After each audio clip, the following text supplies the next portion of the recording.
रुख कर लेते हैं, हमारे सहयोगी हमारे साथ जुड़े हुए जतिन। फिलहाल क्या कुछ जानकारी मिल पा रही, क्योंकि पोस्टमार्टम रिपोर्ट सामने आ रही है और कई खुलासे हो रहे हैं, और क्या कुछ जानकारी? आज बिल्कुल देखिए, इनिशियल पोस्टमार्टम रिपोर्ट जो है वो सामने आई और वो रिपोर्ट उतनी ही भयावह है जिस तरीके से कल जो तस्वीरें सबने देखी जो बच्चों के साथ हुआ वो किसी से छुपा नहीं, और उसी तरीके की पोस्टमार्टम रिपोर्ट भी सामने आई। हमारे साथ उन्हीं बच्चों के पिता हैं, उनसे हम बात करने की कोशिश करेंगे। पोस्टमार्टम रिपोर्ट इनिशियल सामने आया वो उसी तरीके से भयावह है। 14 वार बताए जा रहे हैं। मुझे समझ नहीं आ रहा किस तरीके से आपसे ये पूछूं। 14 वार बड़े बेटे पर, छोटे बेटे पर 9 वार, ऐसा क्यों हुआ? हर किसी के मन में वही सवाल है कि इतनी हैवानियत कैसे? नज़दीक में दुकान थी, किस तरीके से, क्या लगता है क्यों हुआ ऐसा? अब इस चीज़ को तो हम कैसे बयान करें, क्योंकि वो चीज़ वही बता सकता है जब गिरफ्तारी में हो। ना तो हमारी उससे दुश्मनाई थी, उसमें तो यही कारण है कि किसी व्यक्ति से वो जुड़ा है या किसी व्यक्ति ने ऐसा काम करवाया है कि ऐसे कैसे कह दोगे भाई? वो तो हमारे यहाँ हमारा कोई वो तो था ही नहीं कि हमारे यहाँ रोज़ आना या जाना, कुछ भी ताल्लुक़ नहीं था हमारा। और ना कभी हमसे ऐसा मतलब व्यवहार था उसका कि मेरे घर पे आ रहा है कि मैं उसके यहाँ जा रहा हूँ। कभी मतलब नहीं है कि मोहम्मद से क्या मेरा ताल्लुक़ है भाई। हिंदू धर्म में तो हर कोई आता है, और पहले मुझे खुद ही अपने यहाँ वो नहीं है कि हम जा पहुँच पाते हैं कि इतना काम हमारे पास खुद ही है। अच्छा, आपको क्या लगता है कि कोई और इसके पीछे हो सकता है? बिल्कुल हो सकता है, जब वो पकड़ा जाए तभी तो पता चलेगा। उसकी गिरफ्तारी हो तो उससे पता चले, उसका एनकाउंटर जरूरी नहीं है, उससे पकड़ा जाए तो उनसे पूरा बयान लिए जाएंगे कि फिर क्या इसने मतलब कैसी साजिश रची गई है। साजिश का मतलब यही है कि किसी व्यक्ति से ही जुड़ा है, उसने ऐसा काम करवाया है, इसकी अकेले की बहुत ताकत नहीं है। अच्छा, कल हमने साजिद की पत्नी से भी बात की, क्योंकि जब हम आपसे बात कर रहा था तो आपने कहा कि वो 5,000 रुपये लेने आया था। उसने कहा कि मेरी पत्नी प्रेग्नेंट है, अस्पताल में है, लेकिन उसकी पत्नी तो मना कर रही है, वो प्रेग्नेंट है ही नहीं। वो मना कर रही है, मगर हमारा मोबाइल तो मना नहीं करेगा कि हमारी पत्नी ने हमसे बात स्वयं की थी कि ऐसा है कि मम्मी हमारी थी वहीं पे कि वो आया है 5,000 रुपये मांग रहा है। तो मैंने ये कहा उसकी क्या ज़रूरत है, ये मेरा मोबाइल बोल सकता है। तो उन्होंने कहा कि जो है उसकी पत्नी की डिलीवरी होने के लिए है, तो उसने 5,000 रुपये मांगे, या वो 11,000 की उसकी ज़रूरत है। तो बोले 6,000 मेरे पास व्यवस्था हो जाएगी, 5,000 आप मुझे दे दो। तो हमने कि अगर ऐसी बात है भाई, किसी की समस्या है तो दे दो, कोई दिक्कत नहीं है भाई, 2 दिन में दे देगा मुझे भाई। दुकान सामने उसकी, ये साले काम रोज करता ही आके, हमारे यहाँ दुकान चलती है इसकी। साजिद के बारे में बताइए कि साजिद की दुकान बेहद सामने ही है आपके घर के, तो क्या किस तरीके का व्यवहार उसका रहता था? क्या उसकी दुकान पे भीड़ रहती थी? किस तरीके के लोगों से मिलता था? तो उसके यहाँ ऐसा रहता था, हर व्यक्ति जो है उसके यहाँ मिलता।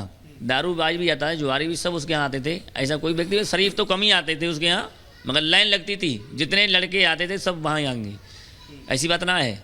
मगर व्यवहार उसका वो जाने क्या करता था, व्यवहार को हम तो नहीं जानते हैं, हम तो बाहर ही रहते थे। अच्छा, आपको क्या लगता है कि इसमें आपसी रंजिश हो सकती है, या तंत्र मंत्र से लेकर भी तमाम चीज़ें सोशल मीडिया पे चल रहा है, क्या इस तरीके से भी कुछ आपको लगता है? सोशल मीडिया तो वो बताया बगैर चल रही है, मगर फिलहाल जो है तंत्र मंत्र विद्या हम नहीं जानते हैं, और ना हमने कभी देखा है और ना समझते इस चीज़ को है। मगर हम तो ये समझेंगे कि वो किसी व्यक्ति ने उससे ये काम करवाया है, ये घटना को उसी ने किसी व्यक्ति ने अंजाम दिलवाया है, और ऐसे ही वो काम हुआ है, ऐसा कुछ नहीं हुआ है। आपको क्या लगता है कि किस तरीके से इंसाफ मिलेगा? साजिद का तो एनकाउंटर हुआ, सही हुआ, क्या लगता है कि पुलिस ने तुरंत कार्रवाई की? परिवार क्या सोचा? नहीं, पुलिस से अच्छा काम किया, ऐसा नहीं है कि उसने तुरंत इनकाउंटर किया, बढ़िया बात करी है कि उसमें हमें भी सहयोग मिला थोड़ा। अब वो भी अच्छा काम कर दिखा रही है, और फिर भी वो अच्छा काम करेंगे उसे गिरफ्तारी करके, और हमको जो उसका न्याय भी मिलेगा। और हम यही चाहते हैं कि हमको न्याय मिले, कि हमको जो है कि उसकी जो है पूरी घटना तक उसकी पहुँचे, कि मत दी जाए, कि मतलब हमको ये पता चले कि कहाँ से कहाँ ये सिस्टम शुरू हुआ है, कि कैसे हमको पता चले। बताओ, हमारे बच्चे मर गए, हमें ये पता चल रहा है कि मरे कैसे हैं भाई, इसकी इंक्वायरी हो तभी तो पता चलेगा मुझे। तो हमारे साथ माता जी भी हैं, उनसे भी हम बात करने की यहाँ पर कोशिश करते हैं। क्या लगता है कि क्यों हुआ? उसने आपसे पैसे मांगे प्रेगनेंसी को लेकर, लेकिन उसकी पत्नी तो मना कर रही है कि वो प्रेग्नेंट थी। तो उसकी चाल थी, ये चाल से आया, पहली बार आया मेरे घर पे, वैसे कभी आया ही नहीं। मुझे क्या पता कितने घंटे चुप्पे चले गया। मेरे बच्चे मुझे पैसे भी लेके गया, मेरे यहाँ इसको बहला के ले गया, मुझे नहीं पता ये कैसे लेके चला गया। जब हमारा बीच में छोटा बड़ा बीच वाला जब चिल्लाया तब मुझे पता चला। कल जो तस्वीरें थी पोस्टमार्टम रिपोर्ट में भी वही बयां हुआ, 14 वार बड़े पर, 9 बार। क्यों मारा उसने, क्यों मारा, किसने करवाया इतना बेदर्द मेरे बच्चों से? मेरे बच्चों को इतनी बेदर्दी से मारा, क्यों मारा? क्या चाहते हैं आप लोग प्रशासन? साथ चाहते हैं, मुझे उसे पकड़ के मेरे सामने पूछताछ की जाए, आखिर उसने क्यों किया ऐसा, किसी ने करवाया है उससे, आपको क्या लगता है कि जावेद के पीछे भी कोई और हो सकता है कुछ? सकता है, जरूर हो सकता, क्योंकि हमारी उससे कभी कोई वही नहीं था, ना कोई कभी आना जाना, ना किसी, खाली बच्चे बाल कटाते थे बस।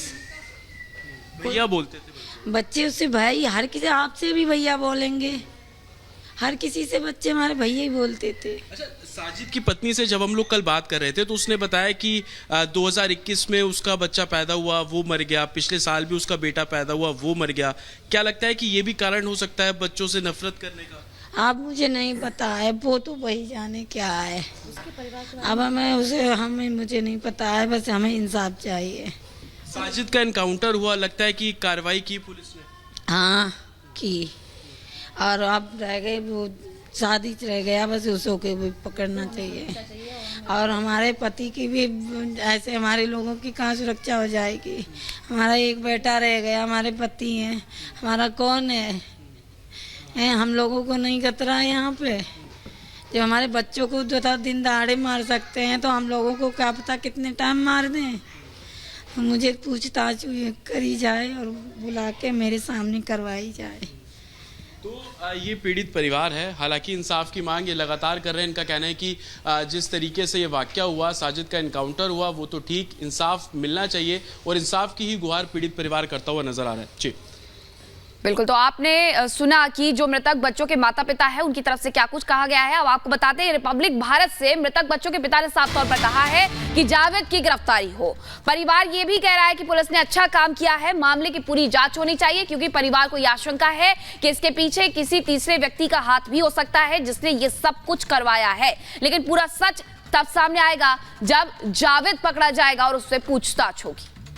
और अजय का रुख कर लेते हैं। अजय, फिलहाल ये देखा जा रहा है कि परिजन कह रहे हैं मृत बच्चों के हक की हमें इंसाफ चाहिए, लेकिन जावेद की तलाश के लिए पुलिस की टीमें जगह जगह पर लगी हुई हैं। क्या कुछ जानकारी मिल पा रही है अभी तक? बिल्कुल, जावेद की तलाश के लिए टीम लगी और जैसा जतिन की तरफ से कल भी जानकारी दी गई थी कि कॉम्बिंग अलग अलग हिस्सों में की जा रही है। जो जंगल का इलाका बदायूं से सटा हुआ है वहां पर भी पुलिस तफ्तीश कर रही है, लेकिन जो कार्रवाई पुलिस की तरफ से की गई है बदायूं में, उसका असर भी देखने को मिला है। जिस रात ये घटना घटी बदायूं की इन सड़कों पर, आपको सड़कें दिखाते चलते, काफी हंगामा था, तोड़फोड़ थी, काफी कुछ चल रहा था, लेकिन आज सामान्य जनजीवन दिखाई दे रहा है। दुकानें खुली हुई दिखाई दे रही हैं और लोग अपने घरों से बाहर निकल के सामान्य जनजीवन में दिखाई दे रहे हैं। तो जिस तरीके से कार्रवाई हुई थी उसके चलते बदायूं की आबोहवा में एक शांति तो है, लेकिन एक जो किरदार है उसको खोजने की मांग परिजन भी कर रहे हैं। पुलिस भी लगातार उसी किरदार के जो है फॉलोअप में लगी हुई है, उसी के ट्रेल को फॉलो कर रही है। अजय, एक सबसे बड़ा सवाल यह भी उठ रहा है कि देखिए, वो काम नाई का करते थे, दो लोग थे, साजिद और जावेद। अब पुलिस पर फायरिंग की उनके पास हथियार भी आ गया। क्या परिवार वाले मांग करें गिरफ्तारी हो? ऐसा संभव है कि योगी सरकार में गिरफ्तारी होगी या फिर एनकाउंटर होगा?